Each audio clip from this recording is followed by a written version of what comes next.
Bagaimana kalau perusahaan tidak membayar gaji karyawannya? Hutang.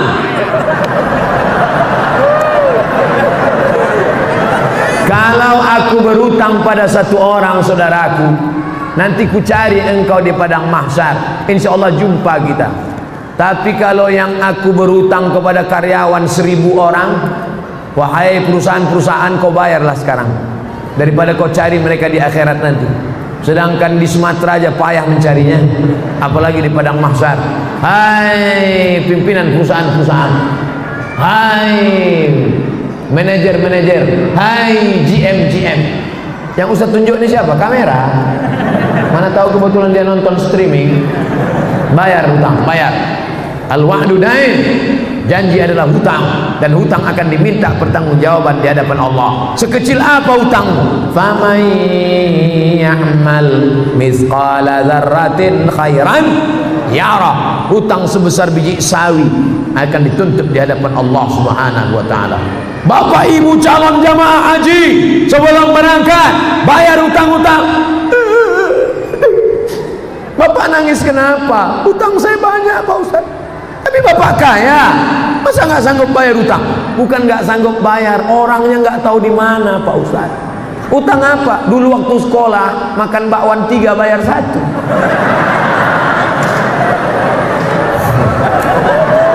Waspadalah. Bayar. Saya mengamalkan surat Al-Kahfi setiap malam Jumat. Bagaimana hukumnya? Man qara'a surat Al-Kahfi yaumal Jum'ah.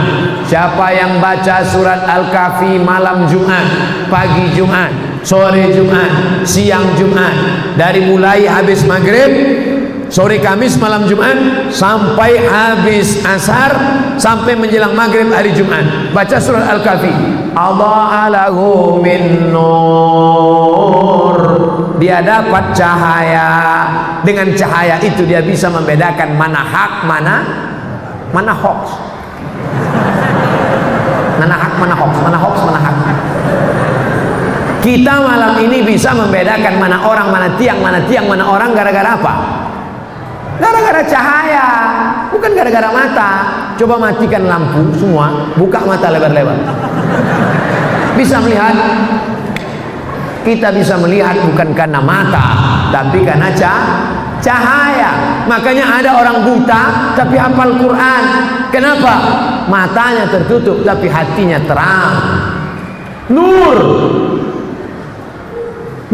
cahaya. Alhamdulillah Pak Ustaz, saya sudah dapat. Bapak dapat? Iya. Kenapa? Nama bini saya Nur Cahaya. Maka siapa yang mendapatkan nur? Orang yang membaca surat Al-Kahfi hari Jumat, malam Jumat, yang sudah mengamalkan terus, hadisnya sahih. Baik, yang belum mengamalkan segera amalkan. Mudah-mudahan umurnya sampai hari Jumat. Saya mengamalkan bacaan ya Razzaq urzuqnil baqi' ba'dal fana di setiap habis sunat fajar. Bagaimana hukumnya Pak Ustaz? Ya Razzaq, wahai engkau yang memberikan rezeki, urzuqnil baqa' ba'dal fana, berikan aku kekekalan setelah binasa. Setelah tanganku binasa dimakan cacing tanah, setelah mataku binasa dimakan ulat, berikan aku kekal abadi. Setelah, apakah doa ini salah? Tidak salah. Silakan amalkan.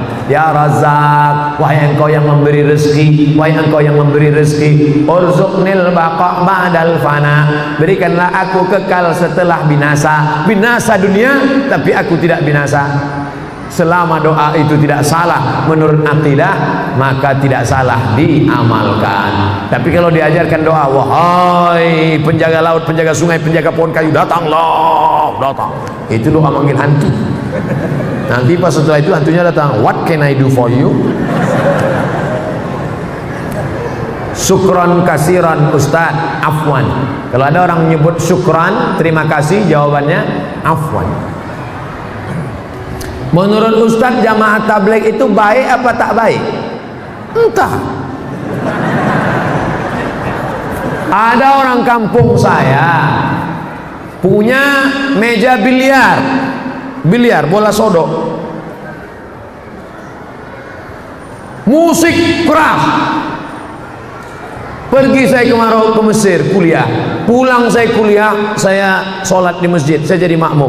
Imamnya enak sekali baca ayat Bismillahirrahmanirrahim, Alhamdulillahi Rabbil Alamin. Siapa ini imam? Rupanya yang punya meja biliar dulu. Selesai sholat saya tanya, abang yang punya meja biliar bertato rambut panjang dulu kan? Iya. Kok bisa abang sekarang? Ada jamaah tabligh datang ke meja biliar.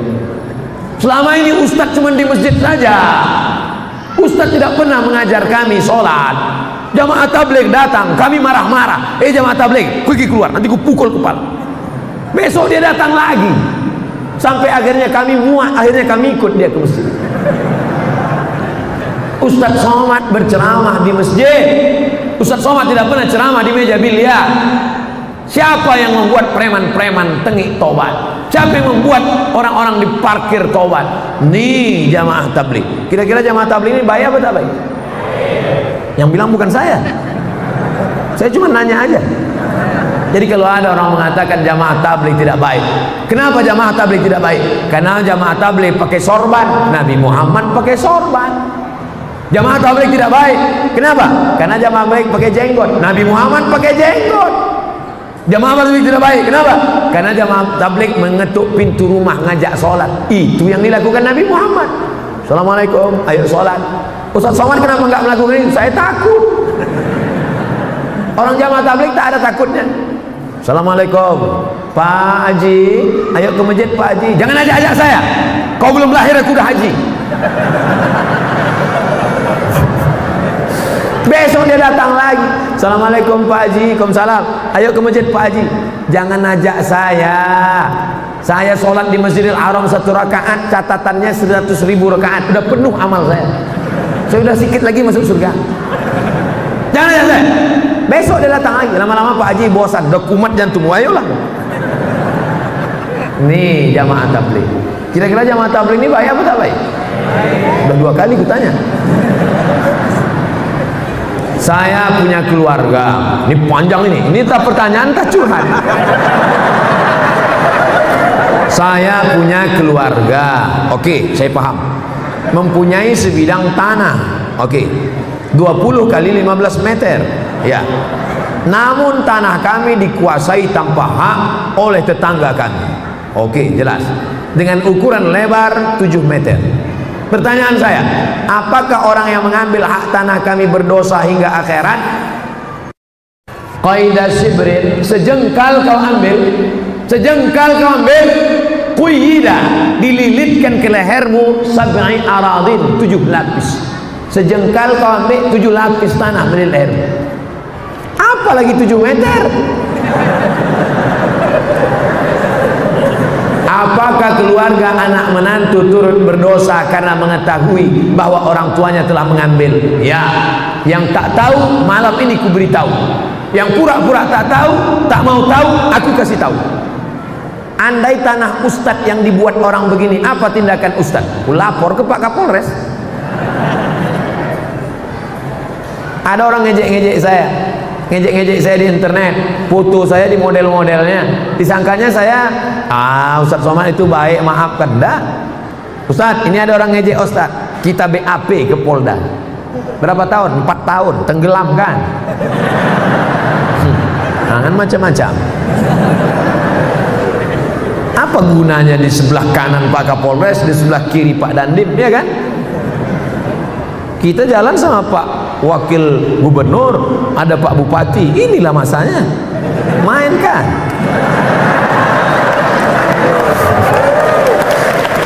Ustaz, bagaimana hukumnya baca doa tahlil dengan perantara membakar kemenyan? Di Mesir pagi-pagi itu ada satu petugas yang bakar menyan di seluruh toko-toko, di toko keliling bakar menyan. Keliling. Saya waktu pertama sampai di Mesir, wah, nampaknya orang Mesir manggil setan juga. Setelah lama-lama di Makkah, Saya lihat menyan itu berbungkal-bungkal. Rupanya menyan itu bukan mau manggil setan, tapi untuk pengharum ruangan. Ketika datang Habib Umar bin Hafiz yang dari Yaman, Hadramaut, dibakar juga di Istiqlal, dibakar. Cuman bukan menyan, tapi serbuk kain, namanya ud. Bahasa kitanya gaharu. Kenapa orang di kampung kita pakai menyan? Kenapa tidak pakai gaharu? Saya tahu setelah saya ceramah di Kalimantan Utara. Saya tanya Pak Gubernur, Pak Gubernur, ya, di sini banyak gaharu. Banyak. Berapa sekilo? 40 juta yang paling murah. Pantesan pakai menyan. Gaharu mahal. Kalau sampailah 40 juta itu kita letakkan di ruang tamu, lalu ada kawan yang hidupkan, itu kita nangis. Kenapa? Nggak tahan asapnya, nggak tahan. 40 juta bro.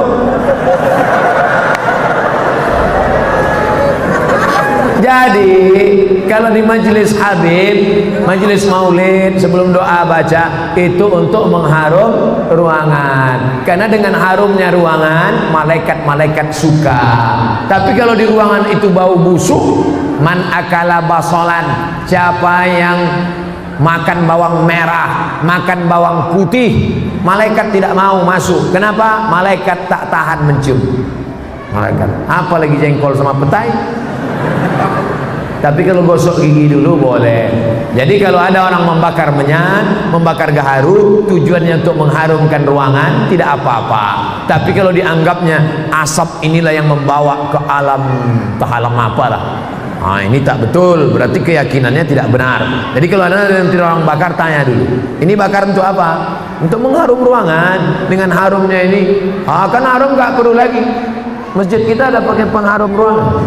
Sekarang ada orang pakai harum, itu pakai bahan kimia. Ada bahan kimia, kita hirup masuk ke dalam, itulah yang menjadi cancer. Tulisannya C-A-N-C-E-R, cancer. Orang kita payah bilang cancer, kenapa? Kanker.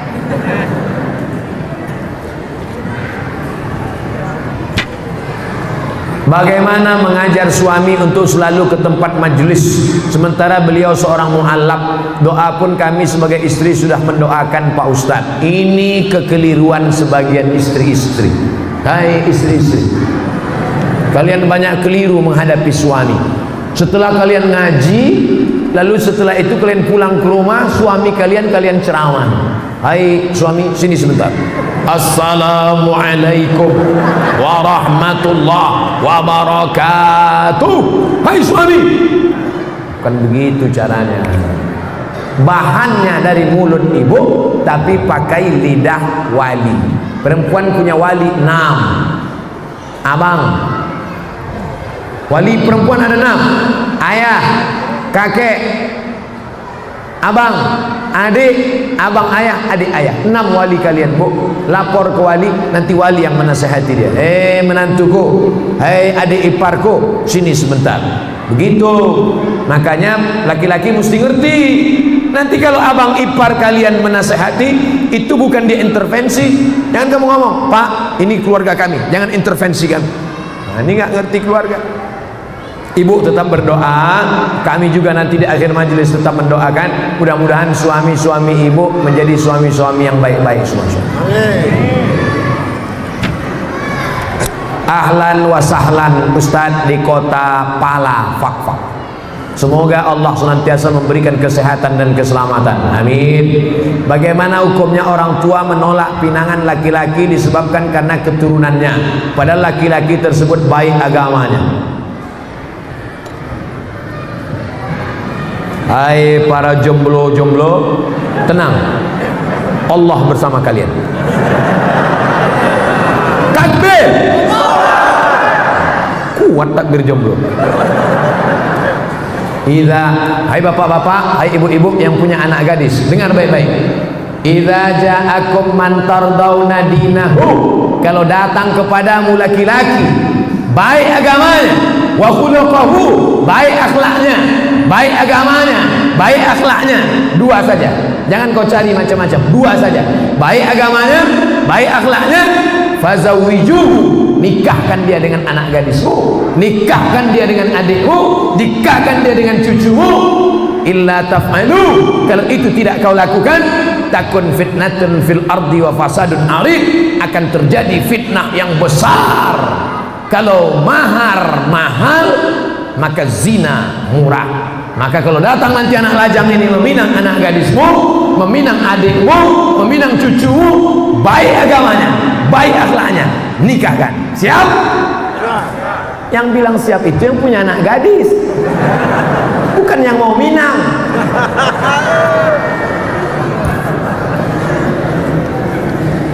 Bu, Pak, kalau kalian cari menantu kaya, nanti dia miskin, kalian jadi benci. Kalau kalian cari menantu ganteng, nanti ketika dia keriput, kalian benci. Carilah menantu yang taat kepada Allah, yang akidahnya baik. Jangan kau lihat warna kulitnya. Bilal bin Abi Rawah dipanggil oleh Nabi, "Ta'al Bilal, aku dengar suara sendalmu dalam surga." Kresek, kresek, kresek, kresek. Bilal itu berkulit hitam, hamba sahaya, orang Afrika Utara. Tapi didengar Nabi suara sendalnya dalam surga. Belum mati sendalnya udah masuk surga. Makanya kalau ada bapak ibu nanti kehilangan sendal, sabar, berarti udah masuk surga duluan. Jangan-jangan sendal saya pula hilang duluan. Jangan kau lihat lagi suku. Ini masih banyak orang tidak mau menerima hanya gara-gara suku la ilaha illallah. Saya sebagai orang Jawa enggak mau kalau anak gadis saya nikah sama orang Batak. Kenapa, Pak? Derajat terlalu jatuh. Masa dari emas jadi tulang? Ini orang. Kalau orang kerja di bank konvensional, gajinya riba atau tidak riba, Pak Ustaz?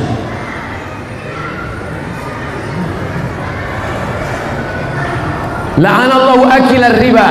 Allah melaknat orang yang makan riba.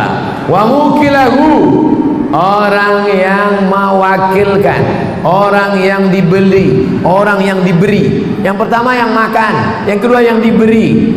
Wa katibahu, pegawai pencatat administrasinya. Wa syahidaihi, yang menjadi saksinya. Kulluhum sawa, keempat-empatnya makan riba. Saudaraku yang di konvensional, pindah kalian ke BNI Syariah, Bank Syariah Mandiri, Bank Muamalat.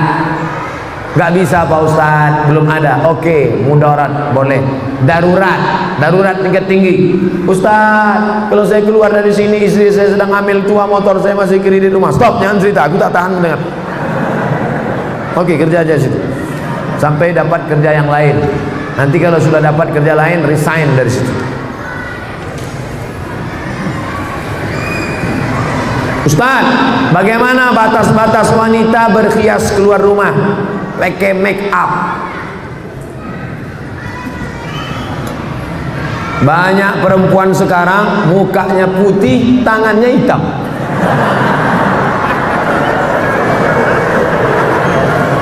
Kau cantik bukan karena bedakmu, kau cantik bukan karena sedomu, kau cantik bukan karena bulu mata alismu, tapi kau cantik karena bekas wudhu tahajudmu, kau cantik karena bekas cahaya baca Quranmu. Itulah yang disebut dengan inner beauty, kecantikan dari dalam. Ini perempuan banyak bersolek-solek, sudah tahu AC mati panas dipakai bedak, luntur, alis ini cukur, cukur, pakai whiteboard. Oh gitu panas meleleh, panas ya, iya, orang senyum semua, orang senyum, apa tak senyum, nengok tuyul. Pulang ke rumah mati lampu. Assalamualaikum. Assalamualaikum bang. Istri buka pintu. Allahu qayyum la ta'khudhuhu sinatun wa la nawm lahu ma fis samawati. anakku kok nggak pergi? Ini istrimu bang. Jangan bersolek-solek jahiliyah. Ustaz, saya ini mukanya pucat. Muka saya pucat Pak Ustaz. Nanti kalau saya nggak pakai bedak, orang nyangka saya sundel bolong. Pakai natural, sekedar warna kulit boleh. Pakai minyak wangi menghilangkan bau ketiak, bau bawang boleh. Tapi kalau sampai bau parfum dipakai di luar, imam hilang konsentrasi. Wala na'budu ma'abattum wala tu'abiduna wala na'budu ma'abattum sampai hilang lakum dinukum waliyadi. Yang biasa sekedar menghilangkan bau ketiak boleh, itu namanya natural. Bagaimana konsep pendidikan anak dalam Islam? Sejak dalam kandungan hingga jadi anak soleh, hafiz Quran 30 juz. Ada orang mengatakan mendidik anak itu sejak SD. Sejak SD baru bisa dididik. Ada lagi yang mengatakan mendidik anak sejak pandai berjalan. Tapi yang paling tua pendapat, mendidik anak adalah sejak mencarikan ibunya. Aminah ibunya, maka lahirlah anaknya Al-Amin. Al-Amin akan lahir dari Aminah. Tapi jangan gara-gara ini nanti bapak pulang ngomong sama istrinya, gara-gara kau tidak Aminah maka anak kita tidak Al-Amin. Yang kalian yang lajang-lajang, yang belum menikah, mudah-mudahan ditemukan dengan Aminah. Yang ngomong amin yang belum nikah. Ini anak udah 2, amin. Gak tahu dia istrinya nengok dari atas. Awas. Bapak ibu yang dimuliakan Allah, cari istri solehah. Dia nanti akan mendidik anak-anak kita. Kita pergi petang, pergi pagi, pulang petang, peras keringat, banting tulang. Kita pergi pagi, anak belum bangun tidur. Kita pulang malam, anak sudah tidur. Kita jarang pulang, nama Toib. Siapa yang mendidik anak-anak kita? Nih mereka. Didik istri soleha. Istri soleha saat mengandung anak dibacakannya Al-Quran. Bismillahirrahmanirrahim. Amma yatasaalun 'anil naba'il 'azim alladzi hum fihi mukhtalifun. Kalla saya'lamun. Masya Allah, 3 kali ganti, macam penerbangan juga.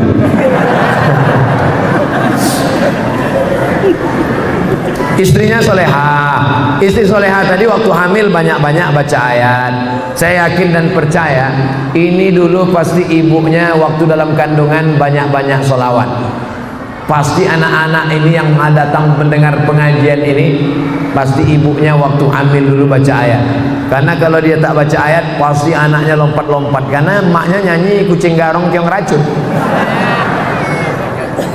Bapak ibu yang dimuliakan Allah. Setelah itu anak tadi disusukan.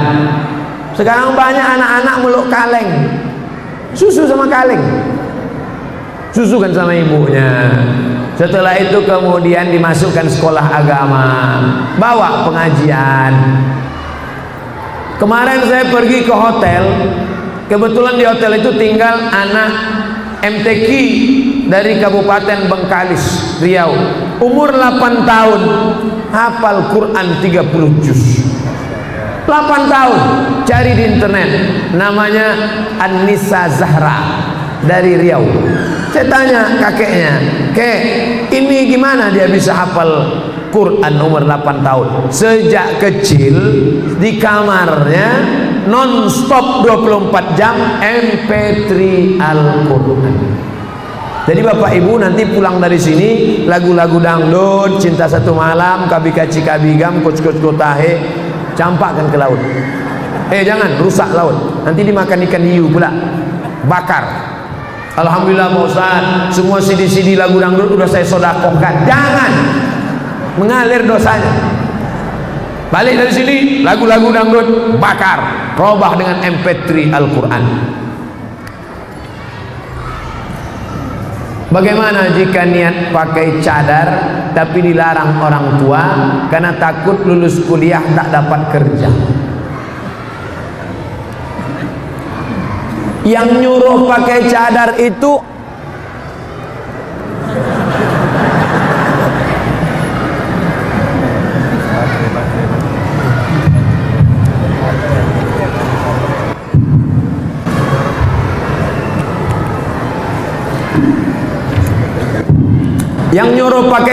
itu Allah apa ustaz? Saya ulang sekali lagi, yang nyuruh pakai cadar itu Allah apa ustaz? Allah. Yang ngasih rezeki itu Allah apa ustaz? Allah. Kenapa takut pada kerja padahal yang ngasih rezeki Allah, yang nyuruh pakai cadar Allah? Ikhtilaf antara wajib tak wajib, saya tak mempermasalahkan. Yang sudah pakai cadar bagus, itulah akidah. Mana akidah kita? Ibu-ibu jangan takut, kau jangan pakai jilbab nanti nggak laku, kau jangan pakai cadar nanti nggak kerja. Di mana letak iman kita? Di mana letak keyakinan kita? Bukan satu pintu rezeki yang diberikan Allah. Ibu-ibu yang punya anak gadis, mau dia pakai cadar, alhamdulillah, jangan takut rezeki. Ya Razzaq, wahai engkau maha pemberi rezeki. Wa ma min dabbatin fil ard, tidak ada satu binatang yang melata di atas muka bumi melainkan Allah yang memberikan rezekinya. Cicak itu melata, tak bisa dia ke darat. Cicak di dinding-dinding, tapi makanannya luar biasa. Cicak itu makanannya bukan tanggung-tanggung, helikopter dia makan. Allah menjamin rezeki. Kenapa takut? Bagaimana hukumnya kita mendoakan orang tua yang sudah meninggal dunia, tapi kita berbeda keyakinan? Apakah adanya diijabah atau tidak? Yang berbeda agama ada dua doa. Doa ketika masih hidup, Allahumma hdi qaumi fa innahum la ya'lamun. Berikan hidayah. Berikan hidayah kepada bapakku, berikan hidayah kepada ibuku, berikan hidayah kepada kakekku. Doa itu dia panjatkan Nabi untuk umatnya. Adapun yang sudah meninggal dunia, serahkan dia kepada Allah. Ayahku ini hambamu, kakekku ini hambamu, ibuku ini hambamu, maka kuserahkan dia kepada engkau ya Allah. Itu doa Nabi Isa, in tu'adzibhum fa innahum ibaduk. Kalau kau azab maka mereka itu hambamu ya Allah. Kalau kau ampunkan mereka itu hambamu ya Allah. Kalau kau azab mereka itu juga hambamu ya Allah. Itu yang bisa kita ucapkan. Serahkan kepada Allah Subhanahu wa ta'ala. Kata yang sering belajar, kita yang sering belajar dari ceramah tausiah di YouTube disebut madrasah YouTubiah. Apakah sering menonton dan mendalami ceramah? Akhi, sanad kita mengikuti sanad, akhi, mengikuti sanad. Apakah kalau kita mengambil ilmu dari YouTube, dari Google, itu bisa dianggap punya ilmu yang benar? Ya. Yang paling tinggi kualitasnya namanya sama. Sama itu artinya mendengar langsung. Saya mendengar hadis ini dari Syekh Mahmud Abu Hashim. Syekh Mahmud Hashim mendengar hadis ini dari Sayyid Muhammad. Sayyid Muhammad mendengar hadis dari Sayyid Alawi. Sayyid Alawi mendengar hadis dari Sayyid Abbas Al-Hasani Al-Maliki. Sampai sanadnya kepada sahabat Nabi namanya Abdullah bin Amr bin As. Abdullah bin Amr bin As dari Nabi Muhammad sallallahu alaihi wasallam. Itu namanya sama, namanya sama. Bagaimana kalau kami dari buku Pak Ustaz? Buka buku, ambil hadis, namanya wijadah. Wijadah namanya, tetap diakui, cuman kualitasnya bawah. Begitu juga dengan mendengar tidak langsung dari tape recorder, dari MP3, maka itu bisa juga. Yang penting ustadznya ada ustadznya di alam nyata. Bapak Ibu yang selama ini mendengar saya di YouTube, Kira-kira Ustaz Somad tuh ada tak di alam nyata? Inilah makanya malam ini dia datang mau nengok. Ada rupanya. Jadi yang penting ustadznya ada. Bapak Ibu belajar dari Habib Rizik Syihab. Habib Rizik itu ada atau tak ada? Ada. Maka boleh belajar dari Ustadz Adi Hidayat. Ustadz Adi Hidayat ada. Yang tak boleh itu dari Ustadz Upin Ipin. Itu tak ada. Selama orangnya ada, kajinya benar, akidahnya Ahlussunnah wal Jamaah, maka boleh, tak masalah. Ajaztum jami'a marwiyati wa muallafati wa muhadarati. Saya ijazahkan semua MP3, semua video YouTube, semua buku-buku, 37 masalah populer, 99 tanya jawab salat, 30 fatwa seputar Ramadan. Saya ijazahkan semua riwayat-riwayat ilmu yang saya sampaikan kepada ini, semua yang hadir di majelis Masjid Agung malam ini. Jawabnya qabiltu, aku terima. Saya pernah melihat orang mau dikubur, sebelum ditutup kuburannya diazankan. Allahu Akbar, Allahu Akbar. Jenazah mau masuk. Apa dalilnya? Qiyas. Quran, hadis, ijma', qiyas. Tak ada ayat Quran, hai orang beriman kalau mati azankanlah. Tak ada. Tak ada hadis Nabi, hai orang beriman kalau mati azankanlah. Tak ada.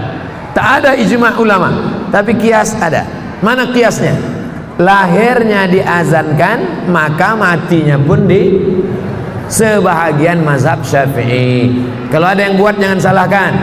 Kalau tidak dibuat tidak apa-apa. Dia tidak macam sholat. Kalau sholat wajib, kalau tidak dibuat haram. Ada dalam hadis, ada dalam Quran, ada dalam ijma'. Kalau mengazankan jenazah ini qiyas, sebagian mazhab. Mau dibuat silakan, tidak dibuat tidak ada apa-apa. Jangan berkelahi gara-gara ini. Orang tua saya beliau taat beribadah, namun di samping itu dia punya ilmu-ilmu yang dapat dari nenek kami. Katanya nenek kami bisa mengetahui masa depan. Sering didatangi meminta keberuntungan. Cara mendapatkan ilmu itu dengan bawa pengorbanan uang dan ayam. Ayam goreng apa ayam hidup? Dengan mengamalkan ilmu itu terbebas dari bahaya.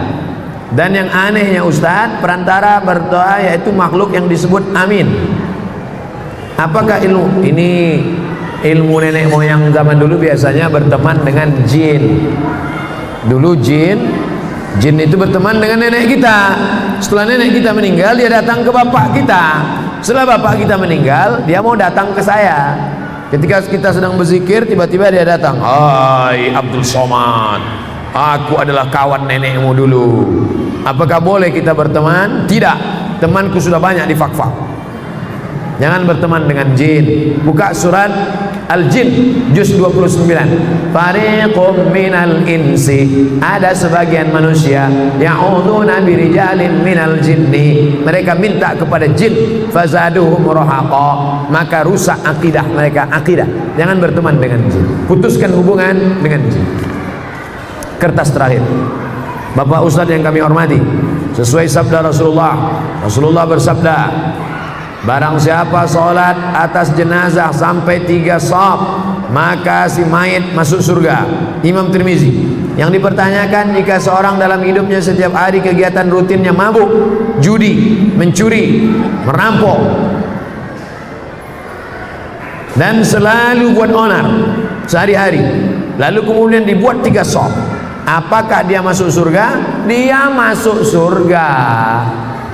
Hadis yang lain lebih ringan daripada ini. Man qala la ilaha illallah dakhalal jannah. Siapa yang mengucapkan la ilaha illallah Muhammad Rasulullah masuk surga. Cuman masuknya kapan?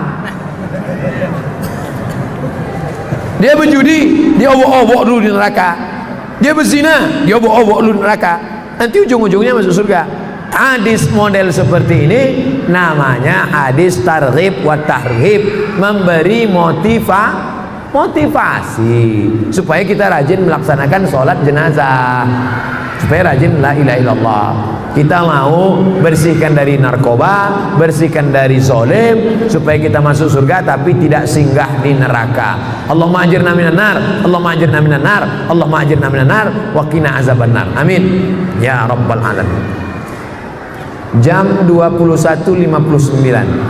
Jam 10.22 genap 2 jam kita bersama, kurang 20 menit lagi.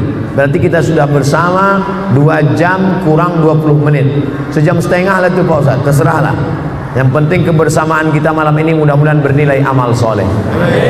Ala hazihin niyah wa kulli niyatin salihah. Al-Fatihah.